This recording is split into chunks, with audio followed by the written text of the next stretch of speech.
Hello everyone, आप सब कैसे हैं? मैं उम्मीद करता हूं कि बहुत अपनी पढ़ाई को बहुत अच्छे से। मैं आकाश कुमार बढ़ाना आईसीटी वर्चुअल क्लासरूम में आपका बहुत बहुत स्वागत करता हूं। मेरे प्यारे बच्चों, जैसे आपको पता है मेरे प्यारे बच्चों, ट्वेल्थ क्लास है हमारी। ट्वेल्थ क्लास में हम लोग बीएससी अर्थशास्त्र के इकोनॉमिक्स हम लोग देख रहे हैं। तो कल मैं आपको बहुत सारी चीजों के नोट रूप में आपको समझा चुका था। इवन जो सेंट्रल की जो आपकी मूलभूत मैंने समझाने का प्रयास किया था, और इसी में इन सब चीजों को मैंने दिखाने का, आपको जानने का प्रयास किया कि आर्थिक समस्याएं क्या थी, और आर्थिक समस्याओं में उन सारी चीजों को मैंने दिखाया। आर्थिक समस्याओं के उत्पन्न किन किन कारण वो आर्थिक समस्या उत्पन्न हो रहे थे, और अर्थव्यवस्था में केंद्र की समस्या क्या थी, ये कल हम लोग इतना इस लेक्चरों के माध्यम से समझने का, जानने का प्रयास कर चुके थे। इन चीजों को हम लोग देख चुके थे कि आखिर में केंद्र की समस्याएं क्या है। हो गया।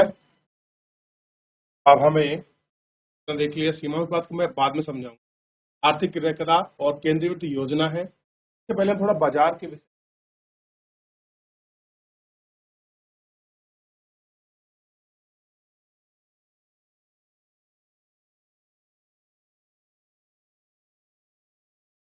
बाजार अर्थव्यवस्था, बाजार अर्थव्यवस्था को हम लोग इसमें पढ़ेंगे और गौर करके देखेंगे कि आखिरकार बाजार अर्थव्यवस्था एक ऐसी व्यवस्था होती है, अगर है बाजार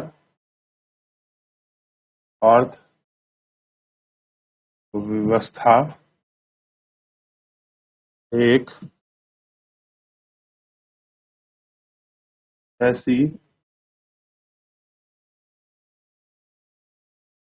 अर्थव्यवस्था होती है। ऐसी होती है, ऐसी में उत्पादन के कारक, इसमें उत्पादन के कारक या कारकों को, कारकों पर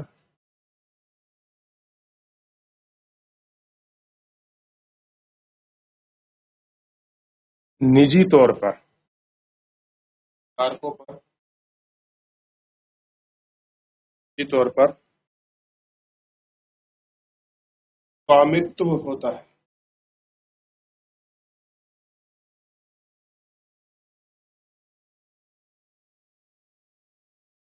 स्वामित्व होता है तथा उत्पादन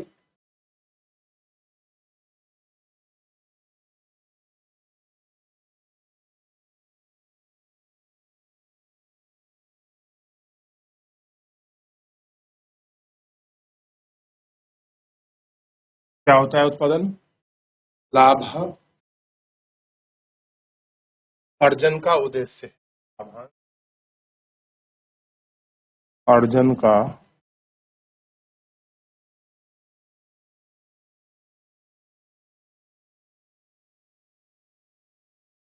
उद्देश्य होता है। क्या उद्देश्य? या ज्यादा अच्छा रहेगा, या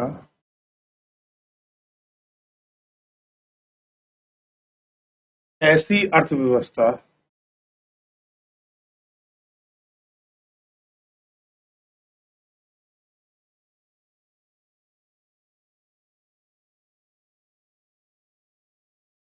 ऐसी अर्थव्यवस्था में क्या उत्पादन किया जाए, क्या उत्पादन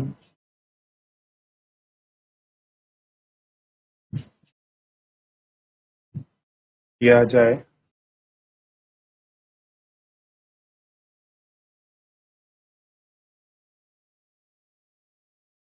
जैसे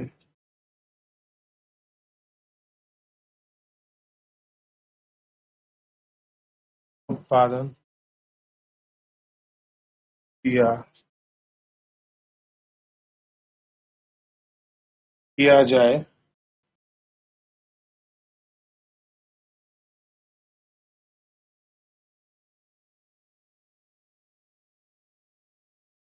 इसके लिए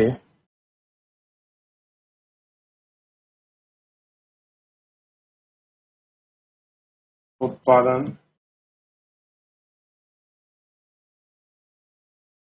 किया जाए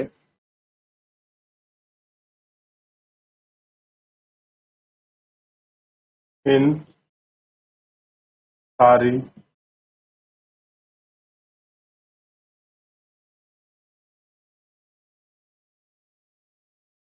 समस्याओं का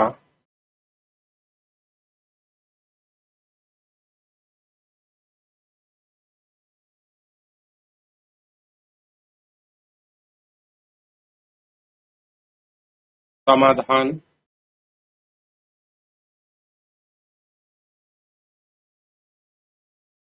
मांग तथा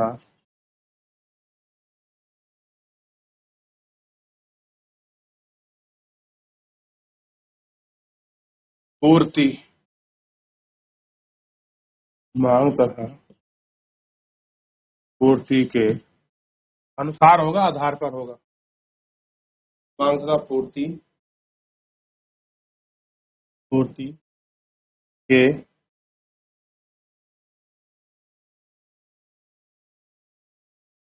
शक्तियों पर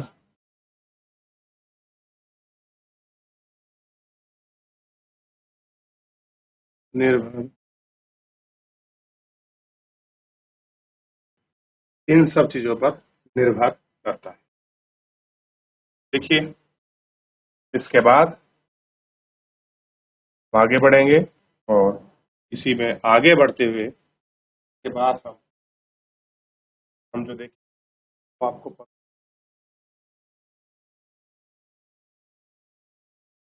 केंद्रीय योजना बद्ध अर्थव्यवस्था।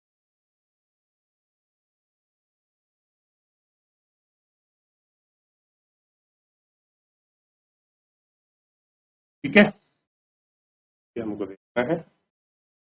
ये देखिए, हो गया। चलिए जल्दी कॉपी करें, आगे बढ़ जाए बच्चों। चलिए, बात कर रहे हैं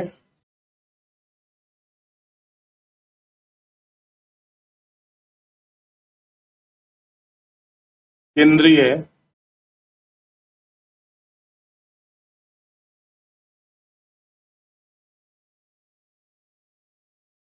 योजना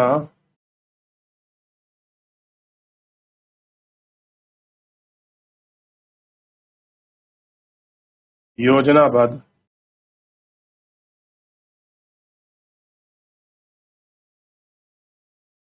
अर्थव्यवस्था ऐसी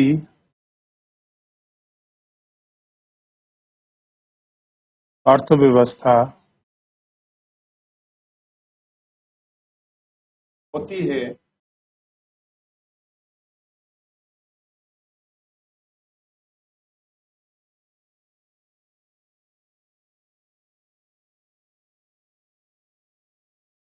जिसमें उत्पादन कारकों पर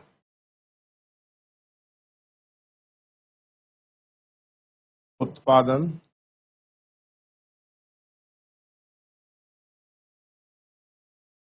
कारकों पर तो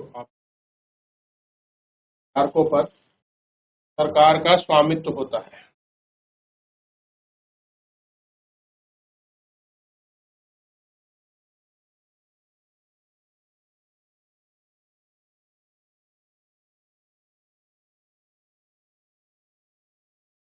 और लिख दिया, सरकार का स्वामित्व होता है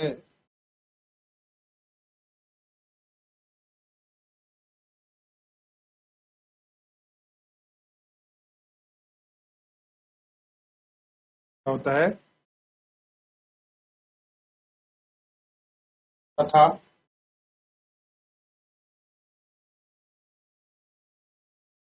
उत्पादन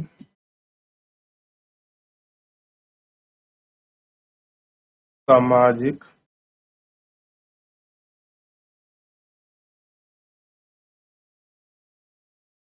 कल्याण के उद्देश्य से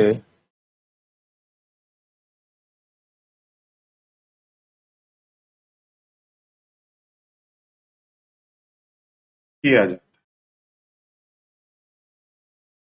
ठीक, लिखिए। चलिए आगे देखते हैं।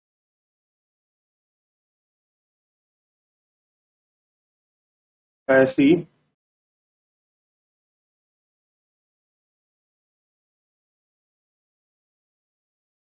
अर्थव्यवस्था में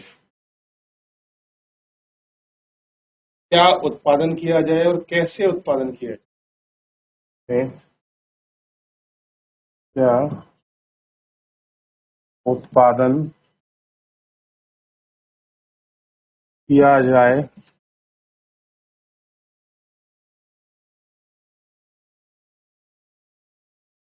कैसे उत्पादन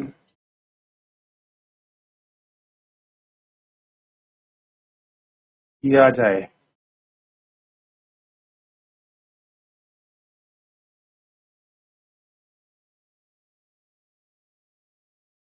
ये है निर्णय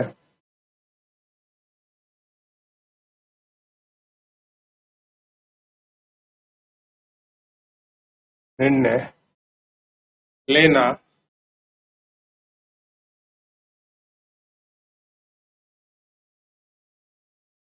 केंद्रीय समस्या केंद्रीय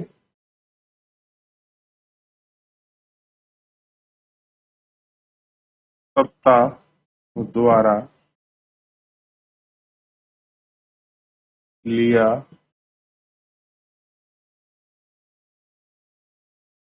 जाता है। देखिए,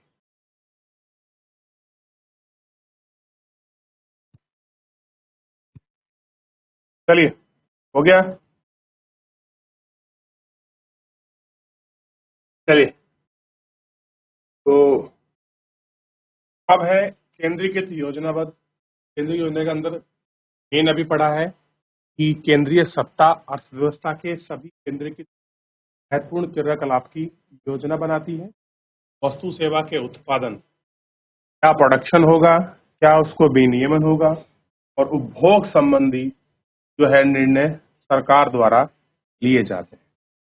कौन लेगा निर्णय? आपका सरकार लेगी। वही केंद्रीय सत्ता संसाधनों के विशेष रूप से, ध्यान दीजिए, इसी से क्या होगा? तो विशेष रूप से विनिधान करके अंतिम सहयोग प्राप्त करती है, पूरे समाज के लिए वांछनीय है। उदाहरण से यह पता चल जाएगा कि कोई वस्तु अथवा सेवा पूरी अर्थव्यवस्था में सुख समृद्धि अति महत्वपूर्ण है। जैसे शिक्षा, स्वास्थ्य, व्यक्ति उत्पादित नहीं किया जा सकता, सरकार उनकी मात्रा में इन सब चीजों को दे।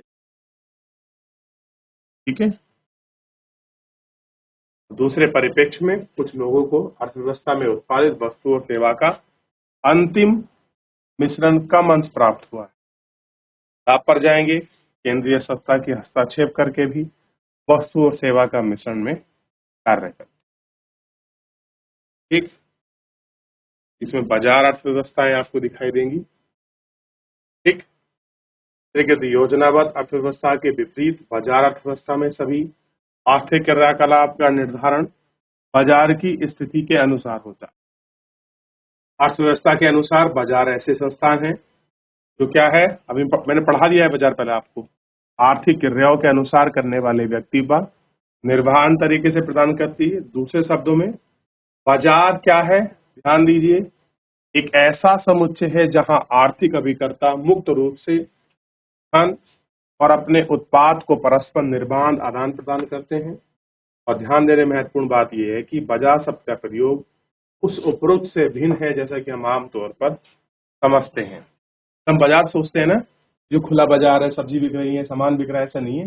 ये बाजार अलग है, ये परिभाषा के रूप में है। इसमें सब कुछ उस निर्मुक्त रूप से है, ठीक। इसमें कुछ लेन देन नहीं होता। इसमें वस्तु की खरीद और बिक्री के लिए व्यक्ति एक दूसरे के वास्तविक भौतिक स्तर पर मिल सकते हैं अथवा नहीं। जरूरी नहीं कि लोग जाएं, ऐसे भी काम कर सकते हैं। क्रेता और विक्रेताओं के बीच में परस्पर संबंध, गांव, चौक, चौराहे पर, शहरों पर, सुपरमार्केट, एक वैकल्पिक रूप से क्रेता और विक्रेता, टेलीफोन, इंटरनेट, ये सारी चीजें इसमें प्रदान किए जाते हैं, ठीक है। ये वही चीज देख लिया। चलिए, तो ये बाजार अर्थव्यवस्था कुछ रूप है, और मैं सकारात्मक जो आदर्शक है इसको हम लोग कल के लेक्चर में और अच्छे से देखेंगे। फिलहाल मेरे आज के इस लेक्चर में